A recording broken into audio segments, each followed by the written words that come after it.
Hello all traders, Nifty bank Nifty की video में आपका स्वागत है।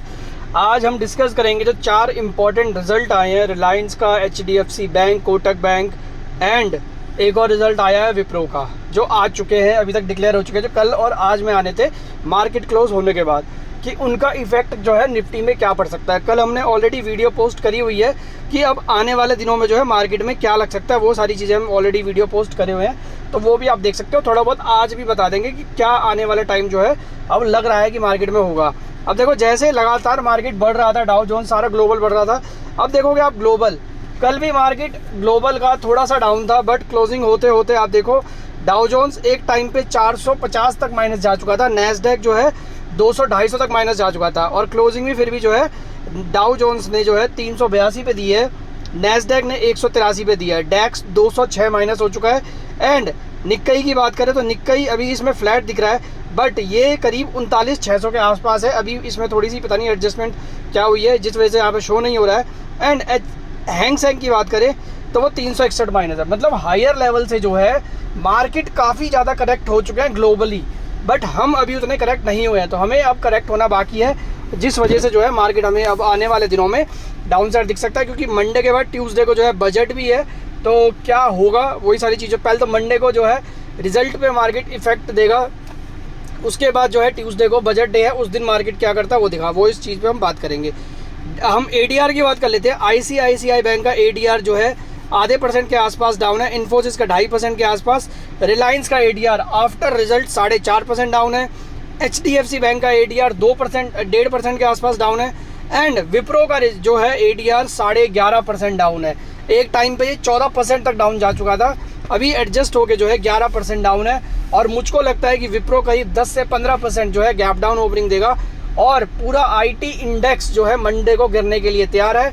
अब सपोर्ट कौन करेगा यही देखते हैं, क्योंकि अभी तक हमने यही देखा था, आईटी गिरता था तो बैंक्स फाइनेंशियल आ जाते थे, बैंक्स और आईटी गिरता था तो रिलायंस या और कोई स्टॉक आ जाते थे, एफएमसीजी आ जाता था। लेकिन अब कौन सा स्टॉक आएगा जो है निफ्टी और बैंक निफ्टी को सपोर्ट करने, वही सारी चीज़ों में हमने डिस्कस करना है।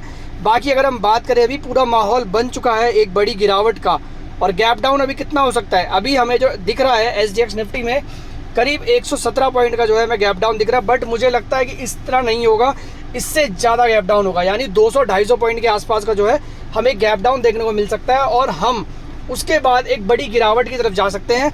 24,100 से लेके 24,000 के लेवल जो है हमें मंडे को देखने को मिल सकते हैं। उसके बाद ट्यूसडे को हमारा बजट है, वेडनेसडे और थर्सडे, उसके बाद थर्सडे को एक्सपायरी है, क्या होगा वो हम देखेंगे।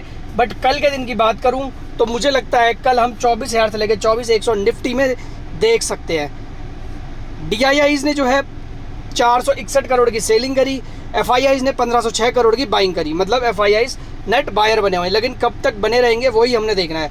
अब बात करते हैं रिलायंस की। देखो, रिलायंस का Q1 का रिजल्ट आया, जिसमें नेट प्रॉफिट ही उनका गिर गया 15,138 करोड़। भाई, बेटे की शादी इतनी धूमधाम से करिए, 5-10 हज़ार करोड़ जो है इन्होंने लुटाए हैं, तो प्रॉफिट तो गिरना ही है, तो चलो गिर गया। अब जो सबसे वीक है वो है O2C बिजनेस इनका। तो रिलायंस का रिजल्ट देखें तो ये एक नंबर ही काफ़ी है 5% का जो दिखाया हुआ है नेट प्रॉफिट में रिलायंस को गिराने के लिए। और रिलायंस जो है कल के दिन में कितना गिर सकता है, मंडे के दिन में मेरे हिसाब से रिलायंस जो है 5 से 10% के आसपास, 4.5% तो एडीआर ऑलरेडी डाउन है, तो मुझे लगता है कम से कम 5% से लेकर 10% के आसपास जो है गिरावट देखने को मिल सकती है। और करीब 200 पॉइंट तो यही लेके चला जाएगा अकेले निफ्टी को, 200 पॉइंट कम से कम ये लेके चले जाएगा अकेले निफ्टी को। बाकी अभी देखते हैं कोटक महिंद्रा बैंक, इसका रिजल्ट अगर आप वैसे देखोगे, नेट प्रॉफिट देखोगे और कोई भी चीज़ देखोगे, तो उसमें आपको जो है इसका नेट प्रॉफिट काफ़ी अच्छा लगेगा देखने में। नेट प्रॉफिट में काफ़ी सारी चीज़ें जो है देखने को मिलेंगी अच्छी, बट इसमें एक्चुअली में हुआ क्या है।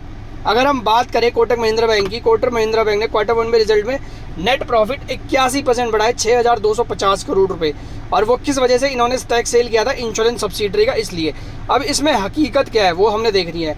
तो कोटक महिंद्रा बैंक का जो 81% का उछाल आया है, इसमें 2,000, ये आप देख सकते हो, इसमें पढ़ सकते हो, टेलीग्राम में चैनल है मेरा इंट्राडे प्लस BTST, इसमें सारी अपडेट होती है रिजल्ट से रिलेटेड, जो होती है व्यूज़ होते हैं, सारी चीज़ होती है, उसको आप ज्वाइन कर सकते हो। इसमें आपको जो है सारी रिजल्ट से रिलेटेड जो है अपडेटेड मिलती रहेंगी, एंड इसमें हम जो है फ्री कॉल्स वगैरह भी प्रोवाइड करते हैं, तो उसको आप ट्रेड कर सकते हो। 21,400 इसमें जो है सब्सक्राइबर है हमारे। तो कोटक महिंद्रा बैंक का जो 2730 करोड़ का प्रॉफिट है, वो तो खाली वन टाइम गेन, सिर्फ वो जो स्टेक इन्होंने सेल किया है इंश्योरेंस का उस वजह से, अगर उसको हटा दे तो इन्होंने 3520 करोड़ की जो है इन्होंने इनकम करी है, और जो लास्ट क्वार्टर में थी वो 4200 करोड़ थी, और उससे पिछले वाले क्वार्टर में देखे तो करीब 3900 करोड़ थी, तो उससे कम करी है। तो मुझे अगर हम स्टेक हटा दें तो रिज़ल्ट उतना अच्छा नहीं है। और उसके बाद अगर हम देखें तो इनका जो एनपीए है वो भी बढ़ के आया हुआ है। अगर हम यहाँ पे देखें एनपीए जो हमें दिख रहा है, एनपीए ये इसके नीचे मैंने रिप्लाई भी किया हुआ है, एनपीए जो इस क्वार्टर में 0.35% है, वो लास्ट क्वार्टर में 0.34% था, यानी उससे बढ़ के आया। तो ये रिज़ल्ट अच्छा नहीं है। अगर हम देखें एनपीए बढ़ा है, प्रॉफिट भी घटा है, सिर्फ एक इंश्योरेंस बिजनेस जो है उससे आप जो है अंदाज़ा नहीं लगा सकते हो कि इसमें जो है आपको कुछ अच्छा देखने को मिला है। बाकी मैंने कल ये वीडियो पोस्ट करी हुई है रिलायंस अपना स्टॉक मार्केट के रिगार्डिंग, तो आप इसको देख सकते हो। अब बात करें अगर हम दूसरा रिजल्ट हमारा एचडीएफसी बैंक का, तो एचडीएफसी बैंक का रिजल्ट अगर आप देखोगे, इसका भी रिजल्ट मुझे नहीं लगता कि अच्छा है। इसमें नेट प्रॉफिट अगर हम देखें, नेट प्रॉफिट इसमें जंप किया है 33%, 16,474 करोड़। बट इसमें जो है एनपीए अगर आप देखोगे वो रेस किया है 1.33%। अब इसकी हकीकत क्या है, एचडीएफसी बैंक ने प्रॉफिट अच्छा खासा दिया है 35%, ठीक है, एनआईआई इनकम भी बढ़ी है, बट एनपीए कितना है, पिछले क्वार्टर में जो एनपीए 1.17% था वो नेट एनपीए जो 1.17% था वो 1.33 आया, बढ़ के आया। मतलब बैड डेब्ट्स, एनपीए मतलब होता है जिनको जो लगता है कि जिनसे पैसा वापस नहीं मिल सकता, तो बैड डेब्ट्स जो है बढ़ के आए हैं, तो वो थोड़ा सा जो है चिंता का विषय है। उसके बाद एनपीए, अगर नेट एनपीए भी देखें तो हमारा 0.39 से बढ़ा है, जो पिछली बार 0.30 था, यानी ये भी बढ़ा है। ग्रॉस एनपीए भी बढ़ा है, मतलब काफ़ी सारे ऐसे इनके पास अभी पड़े हुए हैं पैसे जो ये सोचते हैं कि वो रिकवरी नहीं हो सकती है। तो ये थोड़ा सा जो है इसको, इसके बेस पे अगर हम देखें तो एचडीएफसी बैंक को गिरना चाहिए। अगर प्रॉफिट के दम पे देखें कोटक और उसको, तो बढ़ना चाहिए। अब देखते हैं मंडे क्या होता है, बट मेरे हिसाब से एचडीएफसी बैंक के और एचडीएफसी बैंक के और मेरे हिसाब से कोटक के दोनों के रिजल्ट खराब है। रिलायंस का रिजल्ट तो खराब आ ही रखा है, रिलायंस का तो हम कुछ कह नहीं सकते। और विप्रो का मैंने आपको ऑलरेडी बताया हुआ है कि विप्रो का रिजल्ट भी खराब आ रखा है। विप्रो का रिजल्ट अगर आप देखो तो 4.6%, ये सारा जो है ना ईयर ऑन ईयर जो है कंपेयर कर रहे हैं, क्वार्टर ऑन क्वार्टर अगर आप कंपेयर करोगे तो सारी चीज़ें जो है गिरी हुई आपको दिखेंगी पिछले क्वार्टर से, यानी कम ही आया है। और उसके बाद रिलायंस की अगर हम बात करें तो रिलायंस बता दिया, एचडीएफसी बैंक बता दिया, एंड हमने आपको विप्रो बताया। तीनों रिजल्ट बता दिए कि चारों रिजल्ट बता दें। चारों रिजल्ट अगर हम देखें, विप्रो तो ऑलरेडी क्योंकि इनका एडीआर है, उसके बाद हमारा रिलायंस का भी एडीआर था, तो वो दोनों हमें रिजल्ट के बाद दिख गए।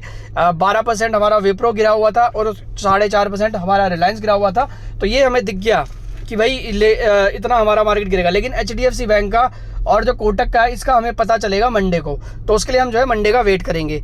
अब बैंक निफ्टी ने जो है 5265 पे क्लोजिंग दिया, निफ्टी ने जो है 24,530 पे क्लोजिंग दी है। तो मैंने आपको बता दिया है कि जो आपको देखना है इसमें वो है सिर्फ आपका मंडे के लिए जो लेवल है हमारा 24,000 से 24,100 का, जो मुझे लगता है कि मंडे में हमें खुलते ही जो है 24,300 के आसपास जो है या 24,400 के आसपास हमारा एक गैप डाउन ओपनिंग होगी। उसके बाद जो है गिरते हुए जो है हम मंडे को एक बड़ी गिरावट की तरफ जा सकते हैं, और ट्यूसडे को जो है उससे और बड़ी गिरावट हमें देखने को मिल सकती है, क्योंकि कमोडिटीज़ भी अभी जो है हमें ऊपर से जो है गिरती हुई दिख रही है, बट हमारी क्रिप्टोज जो है बढ़ती है। अब सारा पैसा जो है यहाँ से निकल रहा है क्रिप्टोज में जा रहा है, और बॉन्ड यील्ड भी जो है थोड़ी थोड़ी उछली हुई है। तो ग्लोबल को अगर देखें तो ग्लोबल पूरी तरीके से क्रैश होता हुआ और धराशायी होता हुआ जो है हमें दिख रहा है। अब किसी को अगर ट्रेड करना है तो उसे क्या करना चाहिए, आप यहाँ पे भी देख सकते हो स्मॉल कैप और मिड कैप। अगर आप देखोगे निफ्टी नेक्स्ट 50 1700 पॉइंट गिरा हुआ है, निफ्टी 500 1.5%, यानी निफ्टी नेक्स्ट 50 2.5%, निफ्टी सब 1.5% 2% के ऊपर ही गिरे हुए हैं।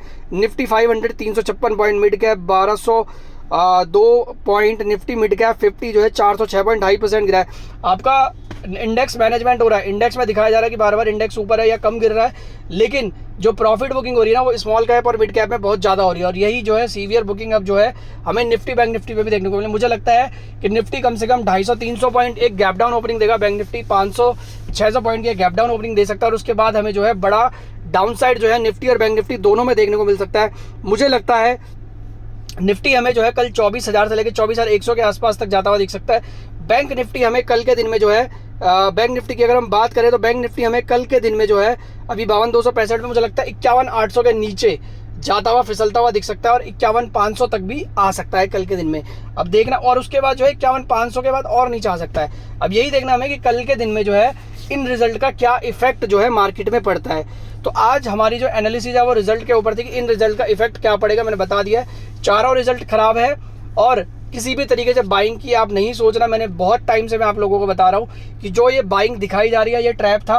अब किसी भी दिन जो है बड़ा गैप डाउन हो सकता है और हो सकता है कि हम, याद रहे आपको, जब हम 4 जून को 24,300 के आसपास थे, 3 जून को हम 24,300 के आसपास क्लोज हुए थे, 4 जून को हमने 24,300 के ऊपर का न्यू हाई मारा था, उसी दिन हमने जो है 21,282 का लो भी मारा था। सेम टू सेम यही चीज़ जो है मुझे लगता है बजट डे वाले दिन कुछ बड़ा हो सकता है, बजट के अगले दिन कुछ बड़ा हो सकता है। क्योंकि अगर बजट में कैपिटल गेन टैक्स को बढ़ाया गया या निफ्टी में FNO के जो टैक्स है उसको बढ़ाया गया, क्योंकि अभी जो सुनने में आ रहा है कि स्लैब रेट जो है उसमें डिडक्शन बढ़ाई जा सकती है, तो डिडक्शन अगर यहाँ से बढ़ेगी तो कहीं से लेके ही दिया जाएगा, तो FNO ट्रेडर्स को जो है थोड़ा सा झटका दिया जा सकता है, जिस वजह से करेक्शन आ सकती है। और कैपिटल गेन अगर टैक्स बढ़ता है तो आपको जो है एक बहुत बड़ा फॉल आता हुआ बजट वीक में दिख सकता है। यानी एक्सपायरी तक जो है मैं बड़ी बात नहीं करूंगा, हम 21,700 तक भी टच कर सकते हैं। मतलब अगले 4 दिन में हम 21,700 भी जा सकते हैं अगर कैपिटल गेन टैक्स बढ़ता है तो, और FNO में 30% टैक्स लगता है तो। अगर नहीं होता और बजट में हल्का फुल्का कुछ नेगेटिव रहता है तो भी हम जो है करेक्टिव मोड में जाएंगे, क्योंकि अपसाइड के लिए तो हम ऑलरेडी हो चुके हैं बजट से पहले, तो उसके बाद भी हम करेक्टिव मोड में जाएंगे। और हमें इस महीने अगर हम बात करें 31 जुलाई तक तो हम करीब 23,500 तक के लेवल देख सकते हैं। और अगर हम बात करें अगस्त की तो मुझे लगता है 21,700 तक के लेवल हमें अगस्त को देखने को मिल सकते हैं। फिर 21,700-800 हमारा बहुत स्ट्रॉन्ग सपोर्ट जोन है, यहाँ से हम थोड़ा बाउंस बैक लेके जो है 22,500 की तरफ वापस आ सकते हैं, 22,300 की तरफ आ सकते हैं। और जैसे ही 22,500 22,300 हम हिट करेंगे उसके बाद वापस से जो है हम दूसरी गिरावट की तरफ बढ़ेंगे, जो सेकंड सेशन होगा गिरावट का, और वो होगा हमारा करीब जो है 20,000 तक के लेवल का। और उसके बाद जो है हमें और बड़ी गिरावट देखने को मिलेगी जो हमें 18,000 तक लेके जाएगी। मेरा ऑलरेडी टारगेट है कि 31 अक्टूबर तक जो है हम 20,000 के नीचे होंगे और बैंक निफ्टी में जो है हम 45,000 के नीचे होंगे। अब देखते हैं वो होता नहीं होता, बट मेरा जो यही है प्रेडिक्शन। अब मैंने मंथली में ही ट्रेड करना है, मंथली एक्सपायरी लेनी है पुट की, और वीकली एक्सपायरी में जब जब बाउंस बैक मिलेगा हम जो है कॉल साइड पे जाएंगे। मंथली एक्सपायरी पुट साइड पे ही रखनी है, जब जब बाउंस आएगा पुट को जो है, अगर आपका ऊपर जाता है पुट आपने 100 में लिया और वो 80 होता है या 90 होता है तो आपने उसको एवरेज नहीं करना है। एवरेज आपने कब करना है, जब वो 70 या 60 होगा। तो ये सारी चीज़ें आपको जो है याद रखनी है। तो मैंने आपको बता दिया निफ्टी और बैंक निफ्टी का मंथली प्रेडिक्शन कैसा हो सकता है और आने वाले दिनों में क्या हो सकता है। और हो सकता है बजट डे वाले दिन हम फ्लैट रहें या थोड़ा सा ऊपर नीचे रहें, लेकिन अगर कुछ ज़्यादा नेगेटिव आए तो बजट डे वाले दिन हम जो है इलेक्शन डे वाले दिन से भी बड़ी गिरावट देख सकते हैं, क्योंकि उसमें कैपिटल गेन टैक्स और FNO में 30% टैक्स का है। लेकिन अगर फिर भी अगर नेगेटिव रहता तो उसके अगले दिन भी जो है हम गिर सकते हैं। तो इसलिए ये वीक बहुत इंपॉर्टेंट है, उसको चीज़ को जो है आप ध्यान में रखना। तो आज की वीडियो में इतना ही। वीडियो आपको पसंद आए तो उसको लाइक करना, सब्सक्राइब करना, शेयर करना। Thank you so much.